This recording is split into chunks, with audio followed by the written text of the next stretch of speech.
বাংলাদেশকে এখন জয়ের পথে আপাত দৃষ্টিতে দেখে কিন্তু তাই মনে হচ্ছে। আর যদি জয়টা এবার আমাদের হয় সেটা কিন্তু হবে প্রত্যেকটি বিভাগে ডমিনেট করে।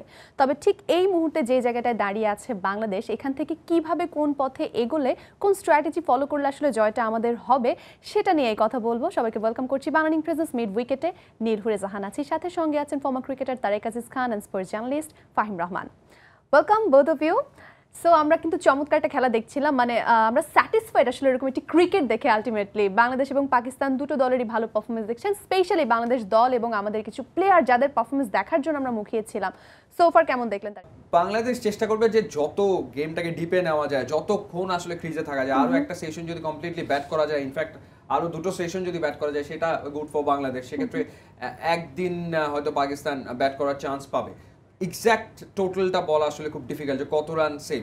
আর সুযোগের কথা বলছিলেন নুরুল হাসান সোহান, এটা শুনে মনে পড়ে গেল আপনার যে কনকাশন সাবের যে ঘটনাটা ঘটেছিল অ্যাশেজ চলাকালীন সময়ে। স্টিভেন স্মিথ তিনি যখন ইনজুরিতে পড়েন, কনকাশন সাব হিসেবে মাঠে নেমেছিলেন লাবুশেন নামার পর কিন্তু সে অপরচুনিটি কাজে লাগিয়ে সে টিমেই সেট হয়ে গেল।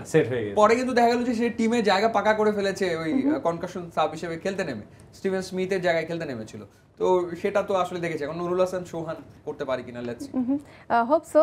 বিশেষ করে তারেক আজিজ খান বারবার সেটাই আসলে বলছিলেন যে সুযোগ আসলে সবাই পায় না। সো লেটস সি ও আসলে কতটা সেটা কাজে লাগাতে পারে।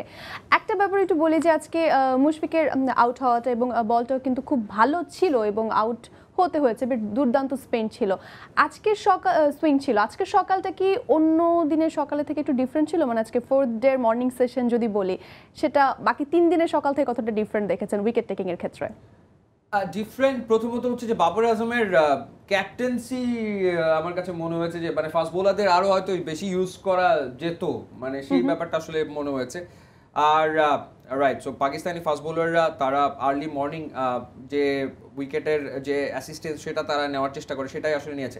আর হাসান আলী যেটা করছে সেটা আসলে উইকেটকেই টার্গেট করেছে, বারবার উইকেটকেই টার্গেট করে বল করে গেছে। এবং মুশফিকের ক্ষেত্রেও দেখা গেল যে সে উইকেটই টার্গেট করেছে। মুশফিক কিছুটা মানে বলটা আসলে বুঝে উঠতে পারেনি, সেই কারণেই মুশফিক আসলে আউট হয়ে গেছে। তো পাকিস্তানি বোলাররা তারা চেষ্টা করেছে, তারা ব্যাকআপ লেগ ডেলিভারিও কখনো কখনো করেছে, কখনো ফুলার লেগ ডেলিভারি করেছে, তারা তাদের দিক থেকে আসলে চেষ্টা করে গেছে। বাট ইয়াসির রাব্বি বলগুলোকে কিন্তু সলিড ডিফেন্স করছে। এটা গতকালকের খেলা দেখছি বেসিক্যালি আমরা এই মুহূর্তে। এক্স্যাক্টলি। সো এই যে আউটটা মানে মুশফিক আসলে মিসজাজড, ভেবেছিল যে আউটসুইং করে বলটা বেরিয়ে যাবে, বাট বলটা আসলে ভেতরে ঢুকে গেল। তো হাসান আলী যেটা করেছে উইকেটকে টার্গেট করেছে, আসলে উইকেটকে এটা আসলে সে প্রথম ইনিংস থেকেই টার্গেট করেই আসছে। আমার কাছে যেটা মনে হয় যে মিস জাজমেন্ট হিসেবে, এবং আপনি যদি হাইটটা দেখেন, বল কিন্তু অনেক বাইরে ছিল, পঞ্চম স্টাম্প থেকে অলমোস্ট আপনার ভিতর দিকে ঢুকেছে। তার আগের দুইটা বল যদি খেয়াল করেন তাহলে দেখবেন যে দুটাই কিন্তু ইনসুইং ছিল। সো হাসান আলী যে অ্যাকশনে এই বলটা করেছিল, মুশফিক এটা যদি বাইরে খেলতাম আমরা লাইক অস্ট্রেলিয়া নিউজিল্যান্ড, বল কিন্তু দেখতেন সুন্দর উইকেটের উপর দিয়ে চলে যেত। বাট এই জায়গাটা লো বাউন্স হওয়ার কারণে আপনার আসলে ওর যে আমরা যেটা সবসময় বলি যে এই ধরনের উইকেটে হয় কি, আপনার যারা খুব জোরে বল করে তাদের লেন্থে ডাবল বাউন্সটা আপনার সবসময় আপনারই থাকে, এবং সেই জায়গাটা আপনি যদি দেখেন যে বাউন্সটা কিন্তু অত ক্যারি করেনি, বল কিন্তু অনেক বাইরে ছিল এবং ভিতরে চমৎকার ঢুকেছে। আমার মনে হয় দিন শেষে মুশফিক হয়তো আফসোস করতে পারে যে আসলে আরেকটু কভার করে বলটা ছাড়লে হয়তো তাহলে তো অন্যরকম হতো। হাসান আলী আজকে একটু পেস বাড়িয়ে খেলেছে অন্যান্য দিনের চাইতে, এটা আপনার কাছে কেন মনে হয়েছে? না, আপনি যদি দেখেন হাসান আলী লাস্ট ইনিংস মানে আমি বলবো ফার্স্ট ইনিংসে সে আপনার 5টা উইকেট পেয়েছে। সেখানে যদি গত 2-3 দিনে আমরা আসলে তাকে 130-35 এ দেখেছি, আজকে 145। আজকে যেটা হয়েছে সকালে কিন্তু খুব বেশি বল কিন্তু মুশফিক খেলেনি। সো যে জাজমেন্টের যে জায়গাটা যেটা আমরা সবসময় ফিল করি যে এই উইকেটে লো বাউন্স হওয়ার কারণে উইকেটের যে এরিয়াতে পড়ে বলটা আপনার যতটুকু হাইট নেওয়ার কথা, এই বলটা কিন্তু ঠিক ততটুকু height. Probably he had a very good breakfast, I guess. Okay, এইজন্য পেস বেড়ে গেছে। He had a very good breakfast, so that's why আসলে আজকে পেস সকালবেলা বেশি। কিছু এটাই মেবি সম্ভাব্য কারণ হতে পারে। তবে যে কারণই হোক না কেন, আলটিমেটলি কাজে কিন্তু লেগে গেছে, তার যে টার্গেটটা তার ছিল সেটা আসলে ফুলফিল হয়ে গেছে। আরেকটা ব্যাপার হচ্ছে খেলায় আমরা যেটা দেখছি বাংলাদেশের স্পিনারও উইকেট পেয়েছে, কিন্তু পাকিস্তানিদের ক্ষেত্রে কিন্তু আবার আমাদের ব্যাটারদের উইকেট নিয়েছে তাদের পেসাররা। সো আসলে কি মানে কেমন মনে হচ্ছে, এটা কি আসলে পেসারদের উইকেট নাকি স্পিনারদের উইকেট? স্পিনারদের ক্ষেত্রে লিটারালি আমাদের তাইজুল টার্ন বেশি করিয়েছে কম্পেয়ার টু নোমান আলী চেয়ে আমাদের তাইজুলের বল বেশি টার্ন করেছে, এবং সেটা অলমোস্ট প্রায় হাফ ডিগ্রি বেশি টার্ন আসলে করেছে। সো সেইটা একটা ব্যাপার। আর একটা ব্যাপার হচ্ছে যে স্পট পিকিং, মানে তাইজুল আসলে রাইট স্পট পিক করে টানা বল করে যাওয়ার যে অ্যাবিলিটি সেটা আসলে তাইজুলের আছে। দীর্ঘদিন ধরেই তো তাইজুল আসলে সেটা করছে, একটা দারুণ জায়গাতে বল করে যাওয়া, এবং সেই ক্ষেত্রে তার স্টক ডেলিভারি বা আর্মার ডেলিভারিগুলা পারফেক্টলি এক্সিকিউট করা অ্যান্ড গুড টু সি, সবচেয়ে বড় ব্যাপার গুড টু সি যে তাইজুল আবারও তার সেই রিদমে ফিরেছে। মাঝখানে যেটা হয়েছে দেখেন, মাঝখানে যেটা হয়েছে ড্যানিয়েল ভিটোরি বাংলাদেশের কিছুদিন কোচ ছিল, 100 দিনের মতো বাংলাদেশের বোলিং কোচ ছিল, এসে কি করলো তাইজুলের বোলিং অ্যাকশন ট্যাকশন চেঞ্জ করে টোরে একাকার অবস্থা করে দিল। মানে তখন তাইজুল বল করা শুরু করলো ড্যানিয়েল ভিটোরির স্টাইলে, একদম সেম স্টাইলে বল করছে ড্যানিয়েল ভিটোরির মতো করে। তাতে তো লাভ হয়নি কোনো, তাতে করে তো তার উইকেট টেকিং অ্যাবিলিটি কমে গিয়েছিল, উইকেট সেভাবে করে নিতে পারছিল না। আবারও তাইজুল তার আগের স্টাইলে বল করছে। সে এখন কাজ করছে আমাদের লোকাল কোচের সাথে, এবং লোকাল কোচের সাথে কাজ করে কিন্তু দেখা গেল যে তাইজুল এখন মাচ ইমপ্রুভড বোলার। এবং আরেকটা ব্যাপার, ন্যাশনাল লিগে কিন্তু he was in very good form. 3টা ম্যাচে 19 উইকেট নিয়ে তিনি কিন্তু খুব মানে ভালো শেপে ছিলেন, রিদমে ছিলেন, যেটাকে তিনি ক্যারি করলেন এবং 7 উইকেট নিয়েছেন। ইনফ্যাক্ট বাংলাদেশের পক্ষে বেস্ট বোলিং ফিগারও কিন্তু তাইজুলের, 8 উইকেটও তার আছে একটা, এবার নিয়েছেন 7 উইকেট, যেটা বাংলাদেশের 5th বেস্ট বোলিং ফিগার। এবং টোটাল উইকেটের সংখ্যা এখন তার 141-এ পৌঁছে গেছে। এবং 5 উইকেট তিনি নিলেন এই নিয়ে 8 বার, ইনফ্যাক্ট 9 বার, সাকিব আল হাসানের 18 বার, রাইট, আর 9 বার হচ্ছে তাইজুল। আরেকটা ব্যাপার হচ্ছে এটা অন্তত বলা যায় যে পাকিস্তানি স্পিনারদের থেকে বাংলাদেশি স্পিনাররা বেটার করেছেন। আমাদের পেসাররা পাকিস্তানি পেসারদের থেকে কিছুটা পিছিয়ে আছে, কারণ হচ্ছে একটি গতি, সেটা আমরা জানি। আর কি কারণ আসলে হতে পারে আপনার কাছে কি মনে হয়? আপনি যদি দেখেন যে বলটাতে খেলা হচ্ছে, আমরা আগের টেস্ট ম্যাচগুলোতে কিন্তু এসজি বল ইউজ করেছি, এই টেস্টে আমরা কিন্তু কোকোবোরা বলে আপনার খেলাটা হচ্ছে। এবং আপনি যদি দেখেন যে স্কিলের যে পার্ট, সেটা তো আমরা জানি যে শাহিন আফ্রিদি, হাসান আলী আমাদের দুটো পেস বোলার থেকে অনেকখানি স্কিল অনুযায়ী অনেক আপ আছে। এবং সবচেয়ে যে জায়গাটা আপনি যদি দেখেন, গতিতেও পার্থক্য আছে। আমরা ধরেন রাহি যে ইসেতে বল করছে এবং যে আর্লি সুইংটা হয়ে যাচ্ছে, এটা হয়তো এসজি বল হলে সারাদিনই আপনারই হতো, এবং এসজি বলে হয়তো আবার পাকিস্তান বলাররাও কিন্তু একটা বাড়তি সুবিধা পেত। কারণ একটা ব্যাপার হচ্ছে উপমহাদেশে সাধারণত এসজি বলই বেশি পারফেক্ট মনে করা হয়, কারণ কোকোবোরা হচ্ছে পেসারদের জন্য বেটার, তাই তো? কোকোবোরা ব্যাটসম্যানদের জন্য ভালো, এবং আপনি যদি দেখেন ওদের সিমটা একটু দাবানো থাকে এবং আর্লি কিন্তু সুইং করে কোকোবোরা। এবং আপনি যদি এই টেস্ট ম্যাচটা ফলো করেন, আপনি দেখবেন যে নিউ বলে কিন্তু অল দ্য প্লেয়ার, আপনি যদি দেখেন যে বলার যারা আছে তারা কিন্তু অলমোস্ট পেস বলাররা কিন্তু আর্লি বলে উইকেটটা বের করতে পেরেছে, বিকজ অফ যে বাড়তি যে 5-10 ওভারের যে একটা অ্যাডভান্টেজটা পাওয়া যায়, সেটা পুরোপুরি কাজে লেগেছে। বাট আমি যেটা মনে করি যে এই টেস্টে প্রথম দিন যে ভুলটা ছিল, সেখান থেকে ইবাদত চমৎকারভাবে ব্যাক করেছে। এবং আপনি যদি দেখেন যে একই জায়গায় ক্রমাগত বল করে গেছে, তার পুরস্কার সে দিন শেষে 2 উইকেট পেয়েছে। বাট একটা জিনিস মনে হবে যে বোলিং ডিপার্টমেন্টে আমাদের কাজ করেছে, এই যে বোলিং ইউনিট প্ল্যান, এবং সেই জায়গাটায় আমি মনে করি যে মিরাজ একটা উইকেট পেয়েছে, কিন্তু মহামূল্যবান উইকেট। তাইজুল আপনার সবচেয়ে বেশি 7 উইকেট পেয়েছে। তাইজুল ওয়াজ আমার কাছে যেটা মনে হয়, পাইমা যেটা বললো, হয়তো 8 উইকেট পেয়েছে। বাট এই ম্যাচের বোলিং যদি আপনি দেখেন, ও কিন্তু এই ম্যাচের পারফরমেন্সটাকে অনেক উপরে রাখবে, বিকজ অতটা কিন্তু আপনার বলবো না যে উইকেট থেকে খুব বাড়তি সুবিধা ছিল। স্কিলের যে পার্টটা আমরা যেটা বলেছি, অ্যাজ এ প্লেয়ার স্কিলের যে জায়গাটায় আপনার কাজ করতে হয়, সেই জায়গাটায় তাইজুলের ইন্ডিভিজুয়াল কিছু স্কিল আমরা দেখেছি, এবং যেটা অ্যাজ এ বলার হিসাবে তাকে আরও লম্বা একটা সময় সে কিন্তু এই টেস্ট ক্রিকেটে খেলছে। এবং আপনি দেখেন যে পারফরমেন্স কিন্তু ধারাবাহিকভাবে টেস্ট ক্রিকেটে তার ধারাবাহিকতা কিন্তু আছে। এবং আমরা যেটা দেখছি, সে তো হাইলাইটেড প্লেয়ার না, but he is a performer. এবং সেই জায়গাটা দেখেন এই ম্যাচ, এই টেস্টে আমি বলবো যে তাজুলের কাছ থেকে যে ধরনের আমরা চাচ্ছিলাম, মিরাজ এবং তাজুল কিন্তু কিছুটা অ্যাগ্রেশন ছিল, এবং ওরা কিন্তু বেঁধে রেখেছিল, কিছুটা থ্রেট ছিল, মনে ছিল যে কোনো সময় আপনারা আউট করতে পারে। বাট আমার মনে হয় যে আমাদের বলাররা তাদের লিমিটেশনের ভিতরে যতটুকু ছিল, লাস্ট মানে ইনিংসটাতে আপনার আমি বলবো যে ফার্স্ট ইনিংসে তারা চমৎকার আপনার বল করেছে। রাইট, সেটা তো অবশ্যই চমৎকার বোলিং করেছে, এটা আমরা আসলে বারবারই বলছি। এবং যেটা একদম প্রথমেই বলছিলাম, যদি বাংলাদেশ এই জয়ের ধারাতেই আসলে থাকে, মানে জয়টা যদি তাদের করে নেয়, সেটা কিন্তু হবে সব বিভাগে ডমিনেট করেই। ব্যাটাররা ভালো করছেন এবং একসাথে বোলার। আপনি আর্লি সুইংয়ের কথা বলছেন, সেই আর্লি সুইংয়ের সুবিধাটাই হয়তো পাকিস্তানি বোলাররা নিচ্ছে। ডিউক বলে সম্ভবত পেসারদের সুবিধা বেশি কোকোবোরা চাইতে। ওয়েল, এটা তো ইংল্যান্ডের কারণে ডিউক বল আপনার অন্য ধরনের আচরণ করে। একটা দেশের আপনি দেখেন, ইন্ডিয়াতে জি ইউজ করে, আর ওয়ার্ল্ড ওয়াইড আপনি অন্যগুলোতে আপনার কোকোবোরা বলটাই বেশি। রাইট, সাধারণত এদিকে এইচটাই বেশি ইউজ করা হয়। Well, there is a difference in this test match. Well Fahim, মমিনুলকে নিয়ে যদি একটু কথা বলি, মমিনুল ক্যাপ্টেন, তাকে আমরা কিন্তু জানি যে এই স্টেডিয়ামে তার এভারেজটা হচ্ছে 70.76, কিন্তু এবার তাকে আমরা ঠিক আসলে পারফর্ম করতে দেখলাম না। 6 এবং 0 2 ইনিংসে তার সংগ্রহ। মমিনুলকে আসলে কি মনে হচ্ছে, কোন জায়গায় আসলে ঠিক সমস্যায় ভুগছেন তিনি? রাইট, সো সেকেন্ড ইনিংসে তো all of a sudden out হয়ে গেলেন। লেগ সাইডে বলটাকে খেলতে গিয়ে ক্যাচ দিয়ে চলে এসেছেন, গ্রাউন্ডে খেলতে পারলে হয়তো আউট হতেন না। তো এটা হয়, মানে একটা পার্টিকুলার একটা টেস্ট ম্যাচে রান করতে পারেনি, বাট মমিনুল ধারাবাহিকভাবে রান করেছেন। সো একটা টেস্ট ম্যাচ তার খারাপ যেতেই পারে, যেটা আপনি বললেন যে এই মাঠে ইনফ্যাক্ট তার যে ট্র্যাক রেকর্ড সেটা অ্যামেজিং। মানে যতগুলো সেঞ্চুরি তার আছে 70.76 তার এভারেজ, রাইট, অলমোস্ট 75 হচ্ছে তার আসলে এভারেজ। সো সেই জায়গাটাতে মুমিনুল একটা ভালো নক খেলতে পারে, বাংলাদেশ উপকৃত হতো শিওরলি, বাট সেটা সে আসলে খেলতে পারেনি। একটা একটা একটা একটা খারাপ ম্যাচ তার আসলে যেতেই পারে, এবং সেই খারাপ ম্যাচটাই সে আসলে ব্যাটে পার করছে।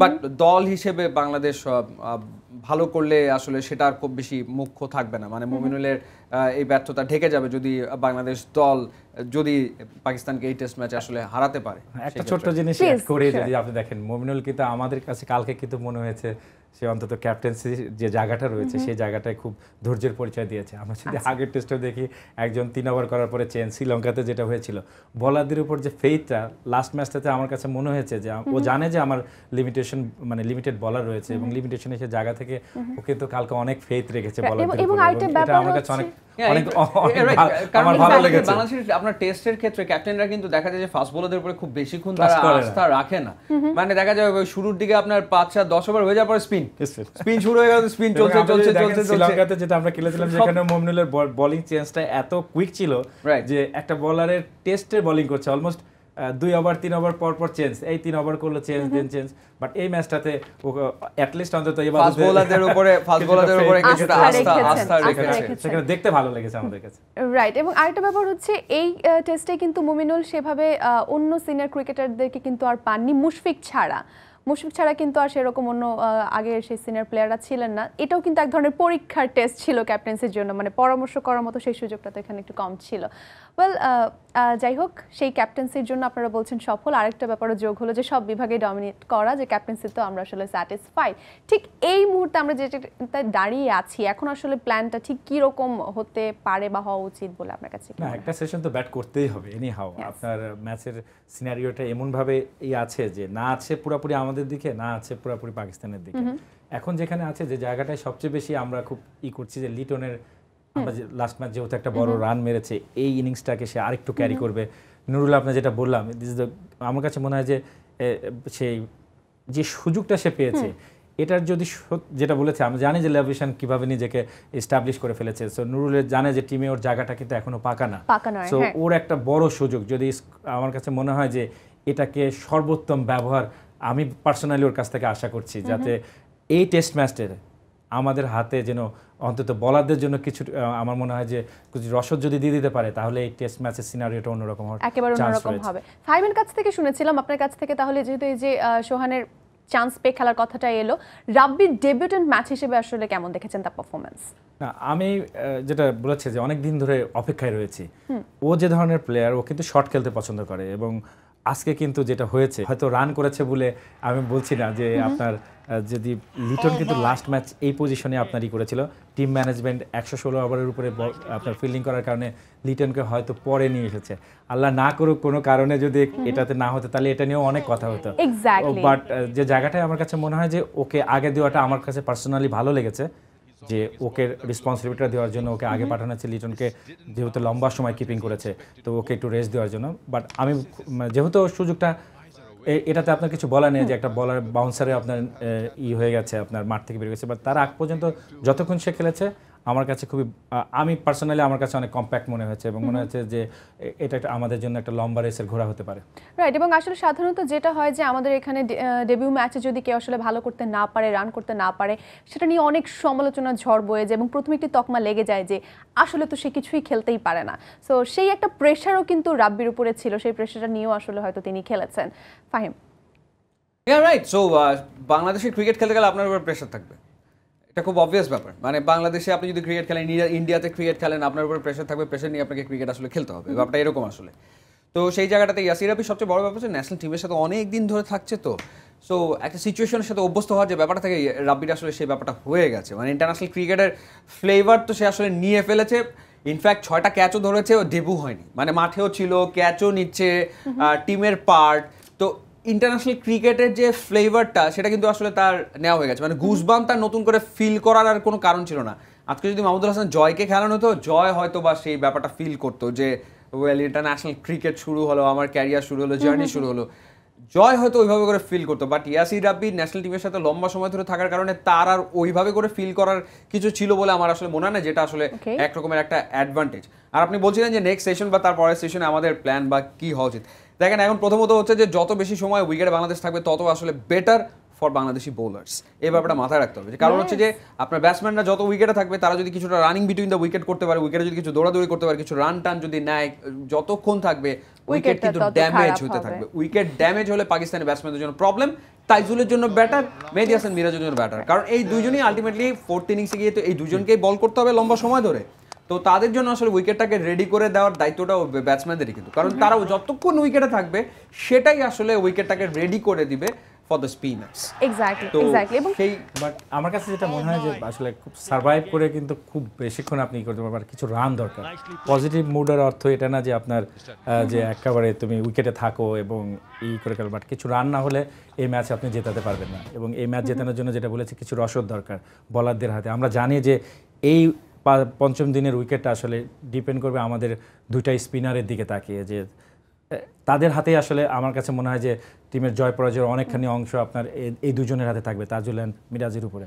তো সেই জায়গাটার জন্য আমার মনে হয় যে কিছু রান অন্তত বোর্ডে দরকার। রান তো অবশ্যই আসলে দরকার, যত রান করা যাবে সেটাই আমাদের জন্য আসলে অ্যাডভান্টেজ। এবং রাব্বি যে বলটাতে বসে পড়েছিলেন সেটা কিন্তু মোটামুটি শর্ট বল ছিল, মানে খুব একটা হাইট ছিল না। এটাকে আমরা যে আনইভেন ক্যারেক্টারের কথা বলছি উইকেটের, সেটা কি অলরেডি শুরু হয়ে গেছে? ফোর্থ ডে আনইভেন ক্যারেক্টার কি শো করা শুরু হয়েছে? পিচ রিপোর্ট দেওয়ার সময় কিন্তু রেন্সফোর্ড বলছিলেন যে উইকেটে ক্র্যাক দেখা যাচ্ছে, সো বড় টার্ন নেবে। তো 4 দিন ধরে খেলা হচ্ছে আপনার অলমোস্ট হবে, বাট আমরা জানতাম যে এটার বাউন্সটা তো অনেক আগে ছেটে ফেলা হয়েছে এই উইকেটের। প্রথম দিনটা ছিল হলো আদর্শ যে যেখানে ব্যাট বলে আপনার হবে, সেই জায়গাটা আমরা ব্যাটিং করেছি। বাট আপনি যদি দেখেন যে এই যেটা বললাম, ইভেন সাইফ যে বলটাতে আপনার আউট হয়েছে, ওখানে একটা টেকনিক্যাল পার্ট যে হ্যাঁ তার ব্যালেন্স ছিল না, অমুক ছিল না, বাট আপনি যদি দেখেন যতটা শর্ট বল ছিল বলটা অনেক হাইট নিয়ে যাওয়ার কথা, বাট যেহেতু উইকেটে আপনার বাউন্সটা নেই, বাউন্সটা সেটে ফেলা আছে, যার কারণে আপনার এই হয় কি জোরে বলে আপনার যদি পিকটা না লেন্থটা পিক না করা যায়, অ্যাকুরেট আছে, বোঝা যাবে না যে বলটা কত হাইট নিবে বা এখানে। সেই জায়গাটায় আপনি দেখেন ইয়াসির রাব্বি যে বলটাতে আপনার মাথায় আঘাত পেয়েছে অনেক পিছনে ছিল, শুধুমাত্র গতির কারণে বলটা কুইক এসে আমরা দেখছি গতির কারণে আপনার এসে মাথায় লেগেছে। Right, so আপনি দেখেন কতটুকু হাইট আছে। আশা করব যে সে ঠিক আছে, সুস্থ আছে, সিটি স্ক্যান করিয়ে ফেলানোর কথা। এবং I was scared. I mean, it was unexpected. কি হ্যাঁ, মনে হয় right, আসলে খুব যদি obvious বসে ব্যাপার, না মানে পড়ে আসলে স্ক্যার্ড হওয়াটা খুব স্বাভাবিক। কয়েকদিন আগে কিন্তু হিউজের মৃত্যুবার্ষিকী ছিল, Yes. কয়েকদিন আগের কথাই আর কি। গতকালকে মানে আরো একজন অস্ট্রেলিয়ান ক্রিকেটার ইনফ্যাক্ট এরকমই কিন্তু বাউন্সারই কিন্তু মাথায় আঘাত পেয়েছিলেন তাকে এবং প্রাণ হারাতে হয়েছে। সো এই কারণে এই ধরনের দৃশ্য দেখলে কিন্তু সেই হিউজের ঘটনা বারবার আসলে মনে পড়ে এবং স্ক্যারি, যেটা আপনি বললেন, দ্যাটস রিয়েলি স্ক্যারি যে বাংলাদেশি ক্রিকেটার এই ধরনের একটা ঘটনা হলো। তো সেটাই বললাম যে সেটা নিয়ে আমরা আসলে ভাবতেও চাই না যে প্রাথমিকভাবে বিপদটা কেটে গেছে, এটা আসলে বড় ব্যাপার। কিন্তু বসে না পড়ে আর কিভাবে আসলে এই বলটাকে ট্যাকেল দেয়া যেত? না, আপনার এই জন্য বলেছি যেখানে বাউন্স সম্পর্কে আপনার আইডিয়া কম থাকবে সেখানে আসলে ব্যাটসম্যানের জন্য ব্যাট করাটা ভেরি ডিফিকাল্ট। আর সেখানে যদি গতির বলার হয়, আফ্রিদি যে বলটা আপনি দেখেন অলমোস্ট 138-40 কাছাকাছি আপনার বলটা, যে যখন আপনার মাথায় লাগবে স্বাভাবিক আপনার ব্যালেন্স রাখাটা ভেরি ডিফিকাল্ট। এবং আমরা যেটা বলেছি যে এরকম আঘাতে বলার কিন্তু মেরে ফেলে দেওয়ার জন্য বাউন্সারটা মারে না, কোনো বলারই মারে না আসলে। আনফর্চুনেটলি জায়গা মানে আপনার যদি লেগে যায় তখন আসলে কিছু করার থাকে না। বাট আই হোপ যে আমরা যেটা চাচ্ছি যে আসলে খারাপ কিছু না আসুক, বাট ক্রিকেট খেলা এটা হয় এবং এই ধারাবাহিকতা আপনার অনেক দিন ধরে চলে আসতেছে যে বাউন্সার মাথায় মারবে ব্যাটসম্যানকে ভয় দেখানোর জন্য। সো যে জায়গাটা আমাদের ফোকাস করা উচিত যে এই ধরনের উইকেটে কীভাবে নেগোসিয়েশন করে খেলা যায়। আই হোপ যে লিটন অ্যান্ড সোহান যদি আপনার আমি বলবো মনে করি যে একটা সেশন পার করতে পারে তাহলে ইনশাল্লাহ আমাদের রানটা অনেকখানি এগিয়ে যাবে। এবং এই যে বাউন্স হচ্ছে না বা এই ধরনের যে একটা কনফিউশন হচ্ছে, এটা আসলে আমরা কিভাবে খেলবো এটার উপরও হয়তো আসলে কাজ করার একটা ব্যাপার আছে। এবং সোফার টেস্ট ক্রিকেটে আমরা ডিফারেন্ট এক্সপিরিয়েন্স আমাদের হচ্ছে, আমরা নতুনভাবে দেখছি মনে হচ্ছে ক্রিকেটারদের। সো শুধুমাত্র টি-20-র উপর ভর করেই আসলে প্লেয়ারদেরকে জাজ করে ফেলা, সেটা মনে হয় নিঃসন্দেহে একটা ভুল ডিসিশন। কি ফাহিম, আপনার কাছে কি মনে হয়? বা তার দুজনের লিটারালি আপনার ফরম্যাট আলাদা, ক্রিকেটের প্যাটার্ন আলাদা, ক্যারেক্টার আলাদা, টোটালি ডিফারেন্ট। মানে টি-20 ইজ আ ডিফারেন্ট। আমরা কিন্তু একেবারে ভিন্ন চিত্র দেখছি এই দুদিন আগেই হওয়া টি-20 এবং তারপরে টেস্ট ক্রিকেটে। হ্যাঁ, রাইট, ট্রু, মানে সেটা ফ্যাক্ট। হ্যাঁ, মানে ধরেন যে টি-20 ব্যাপার যেটা হচ্ছে একটা ওয়ার্ল্ড কাপ ছিল, তো মানে একটা ওয়ার্ল্ড কাপে গিয়ে ওয়ার্ল্ড কাপের পারফরমেন্স নিয়ে খুব বেশি আলোচনা হবে, খুব স্বাভাবিক ব্যাপার। মানে ধরেন যে ওয়ার্ল্ড কাপের আগে দুইটা সিরিজ নিউজিল্যান্ড আর অস্ট্রেলিয়াকে আমরা ঘরের মাটিতে হারালাম, তার আগে বাংলাদেশ আসলে টি-20তে কি করেছে? মানে তার আগে আমরা আসলে টি-20 ক্রিকেটে করেছিটা কি, আমাদের র্যাঙ্কিং কততে ছিল এই দুইটা সিরিজ জেতার আগে? তো আমরা টি-20 ক্রিকেটে খুব ভালো অবস্থায় ছিলাম না। দুইটা সিরিজ আমরা ঘরের মাঠে জেতার পর একটা দেখা গেল যে কেউ বলছে ফলস হোপ বা মানে একটা এক্সপেকটেশন তৈরি হয়েছে ওয়ার্ল্ড কাপে গিয়ে, যেটা আসলে দেখা গেল যে না আসলে বাংলাদেশ সেইভাবে খেলতে পারেনি বা ওই রকম ক্রিকেট আসলে খেলতে পারেনি, সেই কারণে এত কথা আসলে হয়েছে। আর test is a different cricket, তো সেই প্রত্যেকটা ডিফারেন্ট ক্রিকেট। আর আপনি যেটা বলছেন যে একটা খারাপ সময়ের ভেতর থেকে গেলে একটা জয় আসলে বড় দরকার হয়, সো সেই ক্ষেত্রে যদি টেস্ট ক্রিকেটে জয় যদি আসে তাহলে তো কথাই নেই, মানে একটা পজিটিভ মোমেন্টাম আসলে বাংলাদেশ দলের দরকার। একটা ব্যাপার মাথায় রাখতে হবে, বাংলাদেশ কিন্তু একটা ট্রানজিশনাল ফেজের ভিতর থেকে যাবে আগামী দিনে, এটা কিছু করার নেই। কারণ হচ্ছে আপনার সিনিয়র ক্রিকেটাররা ধীরে ধীরে তারা একটা ফর্মেট থেকে রিটায়ারমেন্টে যাবে, একটা ট্রানজিশনাল ফেজ, নতুনরা আসবে, সেই জায়গাটাতে আসলে এই রেজাল্ট যদি ভালো রেজাল্ট হয়, একটা পজিটিভ রেজাল্ট হয়, একটা পজিটিভ মোমেন্টাম আসলে দেবে। রাইট, ওয়েল আমরা একেবারে শেষের দিকে আছি এবারে, যদিও কি হয়ে গেল সেটা নিয়ে অনেক কথা বলছিলাম, নেক্সট প্ল্যান নিয়েও কথা বলছিলাম, তারপর একেবারে স্পেসিফিকভাবে জানতে চাইবো যে নেক্সট সেশনে আমাদের প্ল্যান আসলে কি হওয়া উচিত বা এক্সপেকটেশনটা কি আপনার? আমি তো চাই কোনোভাবে রানটা আপনার অলমোস্ট 250-এর উপরে আমাদের নিতে হবে, এবং খেলাটার আমরা এক্স্যাক্টলি বলতে ফাইম ভাই বলেছে কিন্তু যে এক্স্যাক্টলি আসলে বলা যাবে না যে কত রান হলে আপনার যেতে যাবে, বাট ফাইটিং এবং ম্যাচটা যদি ইন্টারেস্টিং করতে চান তাহলে অবশ্যই যতক্ষণ বেশি আপনার ব্যাটিং করা যাবে ততই ভালো। ফাইম, আপনার এক্সপেকটেশন? আমার এক্সপেকটেশন বাংলাদেশ অ্যাটলিস্ট 230 পর্যন্ত লিগটাকে নিয়ে যাবে, সেটা এক্সপেকটেশন। ওকে, আমরা সেটা আসলে আশা করতে পারি। Thank you so much both of you, and যারা দেখছিলেন এতক্ষণ অসংখ্য ধন্যবাদ। আলোচনা হচ্ছিল বাংলাদেশ এবং পাকিস্তানের মধ্যকার টেস্ট ম্যাচ নিয়ে, কি হয় বাকিটা আমরা না হয় মাঠেই দেখি। মাঠে চলে যাচ্ছি সরাসরি। Thanks for watching.